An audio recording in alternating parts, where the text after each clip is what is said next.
سبحان اللہ والحمد للہ ولا الہ الا اللہ سبحان اللہ والحمد للہ ولا الہ الا اللہ۔ سورہ نساء کی آیت نمبر 171۔ یا اہل الکتاب لا تغلوا فی دینکم ولا تقولوا علی اللہ الا الحق انما المسیح عیسی ابن مریم رسول اللہ وکلمتہ القاها الی مریم وروح منہ فآمنوا باللہ ورسلہ ولا تقولوا ثلاثہ انتہوا خیرا لکم انما اللہ الہ واحد سبحانہ ان یکون لہ ولد لہ ما فی السماوات وما فی الارض وکفا باللہ وکیلا۔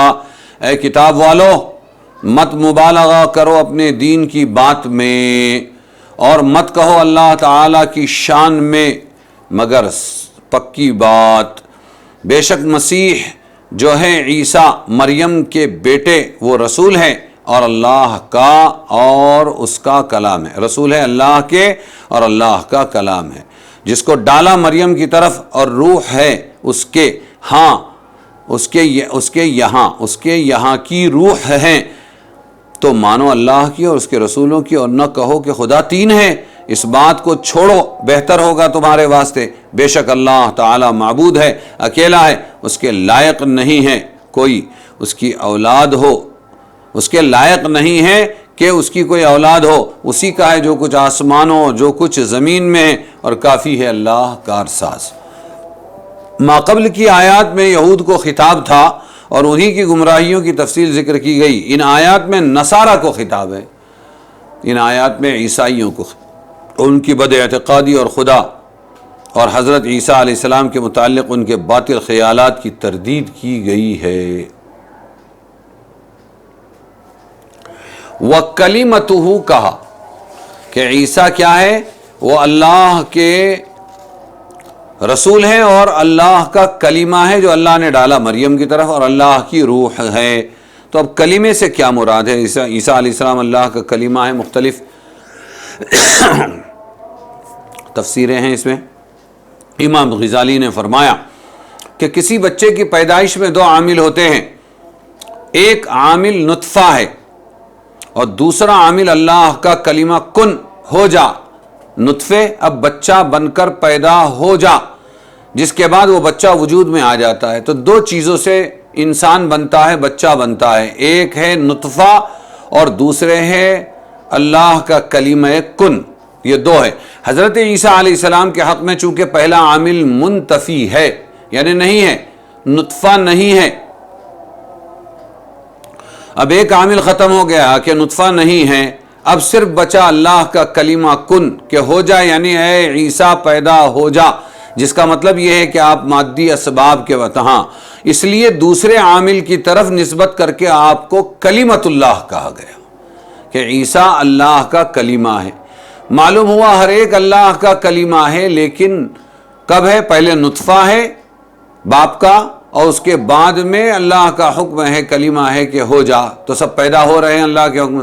لیکن عیسیٰ علیہ السلام کو ہی کلمہ کیوں کہا گیا کہ وہاں نطفہ اب نہیں ہے، باپ کا نطفہ نہیں ہے، اب کیسے پیدا ہوئے؟ کہ کلمت اللہ، اللہ کے کلمے ہیں، اللہ نے کن کہا ہو جا، پیدا ہو گئے، اس لیے ان کو کلمت اللہ کہا گیا، جس کا مطلب یہ ہے کہ آپ مادی اسباب کے واسطے کے بغیر صرف کلمہ کن سے پیدا ہوئے ہیں۔ اس صورت میں القاہا الی مریم کے معنی یہ ہوں گے اللہ تعالیٰ نے یہ کلمہ حضرت مریم تک پہنچا دیا، جس کے نتیجے میں حضرت عیسیٰ کی پیدائش عمل میں آ گئی۔ تو کئی تفسیریں، اس میں یہ ایک ہی کافی ہے۔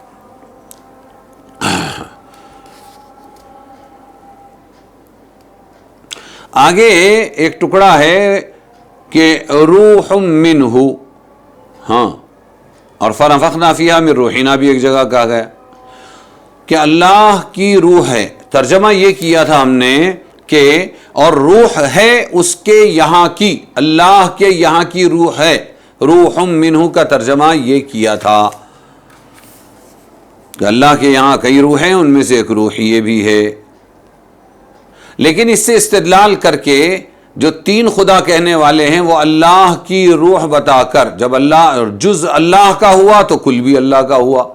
وہ اس قاعدے سے ان کو ایک پارٹ آف اللہ کہتے ہیں. تین اللہ کے تین حصے ہیں، مریم، اللہ اور یہ عیسیٰ. تو یہ غلط ہے.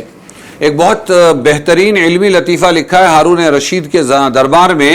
ایک عیسائی طبیب نے حضرت علی ابن حسین واقدی سے مناظرہ کیا، عیسائی نے، اور ان سے کہا کہ تمہاری کتاب میں ایک ایسا لفظ موجود ہے جس سے معلوم ہوتا ہے حضرت عیسیٰ اللہ کا جز ہے، اور دلیل میں یہ آیت پڑھی وروح منہ القاہا الی مریم وروح منہ، اللہ کی روح ہے وہ.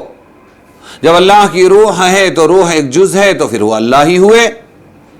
علامہ واقدی نے ان کے جواب میں دوسری آیت پڑھ دی وَسَخَّرَ لَكُم مَّا فِي السَّمَاوَاتِ وَمَا فِي الْأَرْضِ جَمِيعًا مِّنْهُ، اور اللہ نے مسخر کر دیا تمہارے واسطے جو کچھ آسمانوں میں جو زمین میں ہے، جَمِيعًا مِّنْهُ، یہاں بھی منہ ہے روح منہ کی طرح کہ اللہ یہ تمام چیزیں اللہ کی طرف سے ہیں، آسمان و زمین کی چیزیں، اور منہ کے ذریعے سب چیزوں کی نسبت اللہ کی طرف کر دی گئی ہے کہ اللہ سے.